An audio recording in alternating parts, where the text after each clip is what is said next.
आप दो चेहरे लेकर के ना रहे कि आप सामने कुछ कहते हैं और पीठ पीछे कुछ कहते हैं। तो भगवान ने कहा ऐसी पवित्रता होनी चाहिए कि मन क्रम वचन वो एक हो, वो एक ही कार्य को कहे, एक ही कार्य को करे, एक का ही विचार करे। श्री कृष्ण कहते हैं मन क्रम वचन एक हो, ऐसी उसकी पवित्रता हो।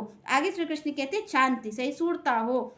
आगे आजर्वम, आजर्वम भगवान ने कहा सत्यनिष्ठा, सत्यनिष्ठा उसमें होनी चाहिए। श्री कृष्ण कहते हैं चाहे वो भक्त में और कुछ गुण ना हो, क्योंकि आप देखिए कि भगवान को कहा जाता है सत्यम परम धीमहि, भगवान ही परम सत्य हैं। भगवान ने कहा वो सत्य के प्रति उसकी निष्ठा होनी चाहिए। ब्राह्मण कैसा है? श्री कृष्ण कहते हैं ब्राह्मण कौन है? जिसमें ये गुण हैं। चाहे वो शरीर से, मैं आपसे आप यही कह रही हूँ, यही भगवान भी कह रहे हैं, चाहे वो शरीर से किसी भी कुल में उत्पन्न हुआ हो, पर श्री कृष्ण कहते हैं जिसमें ये गुण आपको दिख रहे हैं, जिसका स्वभाव ऐसा है, श्री कृष्ण कहते हैं वो ब्राह्मण ही जानने योग्य है, वो ब्राह्मण ही है। वो उसको आप ये नहीं कह सकते, आप भले शरीर से उसे कह दीजिए कि ये शूद्र है, उसे कह दीजिए कि ये क्षत्रिय है, पर जिसमें ये स्वभाव है, जिसको शांति प्रिय है, जो एकांत प्रिय चाहता है, उसको संसार नहीं भाता, वो एकांत में भगवान का भजन करता है, जिसकी तपस्या है, जो मन इंद्रियों को करता है एकाग्र, जिसका आत्म संयम है, वो सब कुछ बर्दाश्त करने की क्षमता रखता है, उसको सुख दुख विचलित नहीं करते, ऐसा वो आत्म संयमी है। भगवान कहते सुख दुख में विचलित नहीं होता है,